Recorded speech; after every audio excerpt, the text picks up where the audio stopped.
Hello learners, welcome to Study Medha Academy. Today we are going to discuss about the exercise 5.1 question number 1st, 2nd, 3rd and 4th. So let's get start. Question number 1st to 10 they are similar, मतलब first से लेके 10 तक के जितने भी question है सारे के सारे सिमिलर क्वेश्चन है. Question says express each of the following complex number in a given form a plus iota B. मतलब हमें क्या करना है, a प्लस आयोटा बी के फॉर्मेट में जो क्वेश्चन दिए हैं हमें क्या करना है, a प्लस आयोटा बी के फॉर्मेट में कन्वर्ट करना है.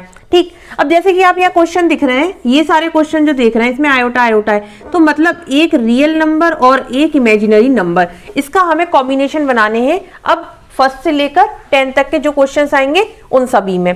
सो लेट्स सी किस तरह से ये क्वेश्चंस हम सॉल्व करेंगे. क्वेश्चन बहुत ही ज्यादा इजी है, बहुत ही ज्यादा इजी क्वेश्चन. दैट मीन्स आपको बस जो मैंने बेसिक्स में पढ़ाया है, सबसे पहला लेक्चर 5th यूनिट का जो बेसिक कॉन्सेप्ट मैंने आपको पढ़ाए हैं, इमेजिनरी नंबर क्या होते हैं, कॉम्प्लेक्स नंबर्स क्या होते हैं, बस आप मेरा वो वीडियो जरूर देखिए ताकि आप ये क्वेश्चन सॉल्व करने में इजीली आप ये क्वेश्चन सॉल्व कर सकें. फाइन, तो आपको मेरा वो वीडियो जरूर देखना चाहिए, उसके बाद में ही आप इस वीडियो की तरफ मूव करें.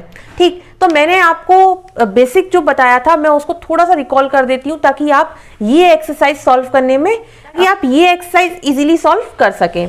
सो बेसिक के अकॉर्डिंग मैंने आपको क्या बताया था, मैंने आपको बताया था कि कुछ इमेजिनरी नंबर्स होते हैं. Imaginary number that means iota के फॉर्मेट में नंबर होते हैं. आयोटा की वैल्यूज बताई थी मैंने आपको, that I is equals to क्या होता है मैंने आपको बताया था, और I square is equals to क्या होता है, आई इज इक्वल्स टू हमारा होता है रूट ऑफ -1. आई स्क्वायर की बात करें तो क्या होता है -1.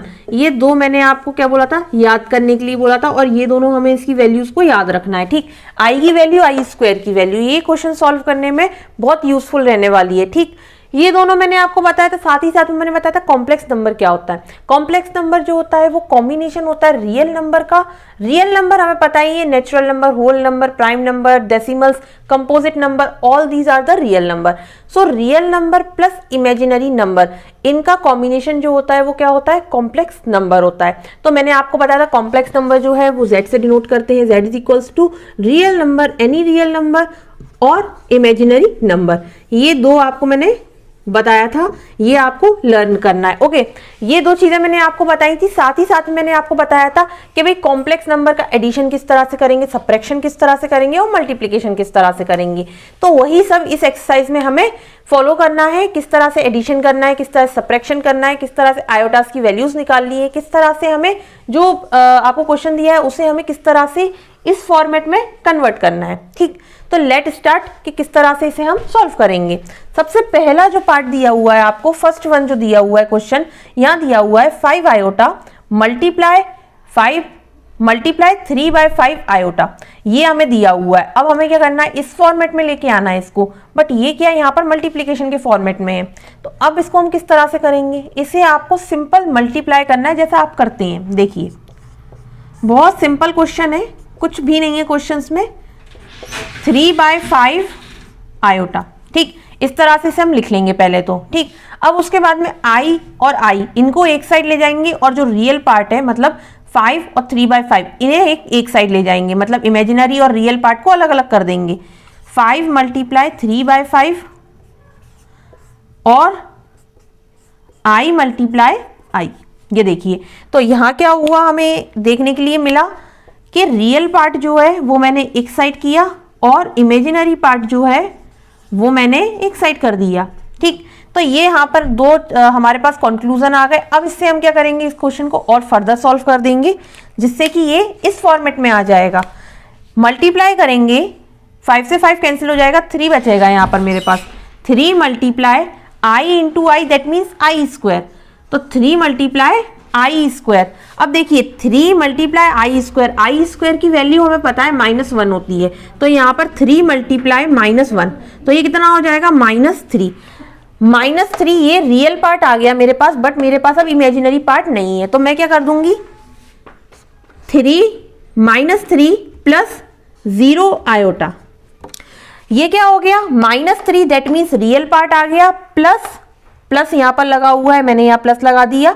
उसके बाद में बोला इमेजिनरी पार्ट लेके आइए, मतलब आयोटा वाला पार्ट जो है वो लेके आइए। बट यहाँ पर क्या हमारे पास आयोटा है ही नहीं, तो हम क्या करेंगे यहाँ पर जीरो आयोटा। जीरो का मतलब क्या है, जीरो का मतलब है जीरो का मल्टीप्लाई आयोटा में किया, दैट मीन्स नो वैल्यू, यहाँ पर कोई वैल्यू नहीं रहेगी। जब आप जीरो का मल्टीप्लाई किसी भी नंबर में करते हैं तो कोई भी वैल्यू हमें गेट नहीं होती है, तो हमने क्या करा, बस यहाँ पर जीरो आयोटा कर दिया। तो ये हमें इस फॉर्मेट में मिल जाएगा a प्लस आयोटा b।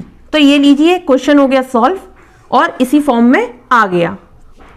ये था required solution of the first one. Now moving toward the next one. Learners next one में क्या लिखा हुआ है, i की पावर 9 प्लस 9 i की पावर माइनस i की पावर 19, ये हमें दिया हुआ है सेकंड वन में। अब इसे किस तरह से सॉल्व करेंगे, ये तो यहाँ मल्टीप्लाई दिया था, अब यहाँ पर क्या हमें एडिशन दिया हुआ है, इसे किस तरह से सॉल्व करेंगे। देखिए सबसे पहले तो यहाँ पर एक चीज कॉमन दिख रही है, i की पावर 9 और i की पावर 19। 19 का मतलब क्या है, इसे ब्रेक कर सकते हैं इस तरह से। देखिए i की पावर 9 प्लस i की पावर 19 को किस तरह से लिख सकते हैं, i की पावर 10 मल्टीप्लाई i की पावर 9। इसको इस तरह से हम लिख सकते हैं, बेस सेम है, पावर ऐड हो जाएगी, दैट मीन्स 19 हो जाएगा। अभी भी ये यही रहा, ठीक, i की पावर 10 मल्टीप्लाई i की पावर 9। अब देखिए प्लस साइन के इस साइड और उस साइड, दोनों साइड हमारे पास i की पावर 9 है, तो मैं i की पावर 9 कॉमन ले सकती हूँ। देखिए मैंने i की पावर 9 कॉमन ले लिया और यहाँ क्या बचेगा मेरे पास 1, और यहाँ क्या बचेगा i की पावर 10। अब हमारा बेसिक जो टास्क होता था वो टास्क हमारा क्या होता था, आई स्क्वायर को गेट करना, क्योंकि हमारे पास आई स्क्वायर की वैल्यू जो है वो हमारे पास है, मतलब आई स्क्वायर जो है हमारे पास -1 है। अब यहाँ पर आई स्क्वायर हम किस तरह से बना सकते हैं, ये देखिए आई की पावर 9 तो है ही यहाँ 1 प्लस ये, इसको हम किस तरह से लिख सकते हैं, आई स्क्वायर की पावर 5, 5 2 जा 10, तो ये लीजिए ये बन गया आई स्क्वायर। तो अब मैं इसे क्या करूंगी, फर्दर सॉल्व करूंगी और यहाँ 1 प्लस यहाँ कितना आ जाएगा -1 की पावर 5, -1 की पावर 5 आ गया मेरे पास यहाँ पर। तो देखिए इसको अब फर्दर सॉल्व करेंगे हम, यहाँ पर क्या आ जाएगा हमारे पास i की पावर 9 1, यहाँ क्या आएगा, ये -1 की पावर क्या है, ऑड है, -1 की पावर ऑड होती है तो हम क्या करते हैं यहाँ पर माइनस साइन लगा देते हैं, मतलब -1 आता है। -1 और +1 ये दोनों कैंसिल हो जाएंगे, आएगा क्या 0। तो इसे हम किस तरह से लिखेंगे, 0 प्लस 0 आयोटा। तो ये लीजिए ये आ गया हमारा वही format a plus iota b। Now moving, now question number third. Question number third में दिया हुआ है i की पावर -39। अब i की पावर -39 लर्नर्स, इससे पहले हमने कुछ चैप्टर्स पढ़े थे, क्लास 9th या 8th में पढ़े थे हमने कुछ चैप्टर्स, बेसिक कंपोनेंट और एक्सपोनेंट जो रहता था वो किस तरह से करते हैं, तो ये ही यहाँ पर आपको काम आने वाला है, ठीक। तो देखिए एक्सपोनेंट पावर एंड ये सब हमने पढ़ा था बेसिक का, तो मैं आज वही यूज करने वाली हूँ यहाँ पर i की पावर -39। तो इसे हम किस तरह से लिख सकते हैं, ये एक्सपोनेंट पावर करके चैप्टर था उसमें आता था ये, i की पावर -39 है तो इसे 1/39 लिख सकते हैं, मतलब 1/i की पावर 39, इसको इस तरह से हम लिख सकते हैं। अब देखिए 1/i की पावर 39, इसे इस तरह से तो मैंने लिख दिया।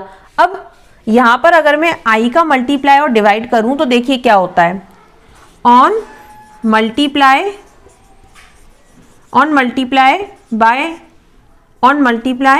And divide by i। देखिए i से मल्टीप्लाई और डिवाइड करेंगे बोथ साइड तो क्या होगा, 1/i की power 39 multiply i upon i। ये लीजिए डिवाइड कर दिया और मल्टीप्लाई किया तो हमें क्या मिला, i अपॉन बेस सेम है, पावर ऐड हो जाएगी, दैट मीन्स i की पावर 40, ये आ गया मेरे पास। अब i की पावर 40 को किस तरह से लिख सकते हैं आप, इस तरह से लिख सकते हैं, i की पावर 4 उसकी पावर 10, यहाँ इस तरह से इसको लिख सकते हैं। अब देखिए i की पावर 4 और ये है i का square, that means i square into i square कितना हो जाएगा मेरे पास 1, क्योंकि -1 मल्टीप्लाई करेंगे तो कितना आएगा हमारे पास, अल्टीमेटली 1 आएगा। तो देखिए यहाँ 1 आ गया, i डिवाइडेड बाय 1 की पावर 10, इसका मतलब कितना आ गया i, मेरे पास खाली i आ गया। तो अब मैं इसको किस तरह से लिख सकती हूँ, a प्लस आयोटा b के फॉर्मेट में, 0 प्लस आयोटा। तो ये लीजिए आपका ये क्वेश्चन नंबर 3 जो है वो सॉल्व हो गया। Now moving toward the 4th one. Learner साथ ही साथ में इसको आप नोट करते जाइए, क्योंकि जगह कम होने के कारण मैं इसको इरेज कर देती हूँ। वीडियो को पुश करके प्लीज नोट कर लीजिए क्वेश्चन को। अब 4th क्वेश्चन में क्या दिया हुआ है आपको, इसका सॉल्यूशन यहां कर रही हूं मैं। यहां क्या दिया हुआ है 3 7 plus iota 7 plus iota 7 plus iota 7। 3 का मल्टीप्लाई अंदर कीजिए, आई का मल्टीप्लाई अंदर कीजिए, फिर जो रिक्वायर्ड टर्म है उसे सॉल्व करना है। बस इतना टास्क है हमारा इस क्वेश्चन नंबर 4th में। 3 का मल्टीप्लाई अंदर करेंगे तो 7 3 जा 21, फिर 7 3 जा 21 और आई भी है साथ ही साथ में। यहाँ आई का मल्टीप्लाई करेंगे तो 7i प्लस यहाँ कितना हो जाएगा 7i स्क्वायर। अब देखिए यहाँ पर ये वाला टर्म ये टर्म एक साइड, आई स्क्वायर वाला टर्म एक साइड, और जो रियल वाला पार्ट है वो एक साइड। देखिए अब ये क्या हो जाएगा यहाँ पर हमारा 21 प्लस 7, दैट मीन्स ये कितना हो जाएगा यहाँ पर हमारे पास, ये हमारे पास हो जाएगा 28i। यहाँ पर आई स्क्वायर है तो ये माइनस हो जाएगा, तो मतलब मेरे पास अब जो रिक्वायर्ड टर्म आएगी वो क्या आ जाएगी 28i। ये देखिए a प्लस बी के फॉर्मेट में आ गया है। तो लर्नर ये था all about question number 1st to 4th। सारे के सारे क्वेश्चन 1st to 4th के आपको आई होप अच्छे से समझ में आए हों। अगर आपको इन क्वेश्चन से रिगार्डिंग या बेसिक से रिगार्डिंग कोई भी डाउट है so you can comment me, and if you like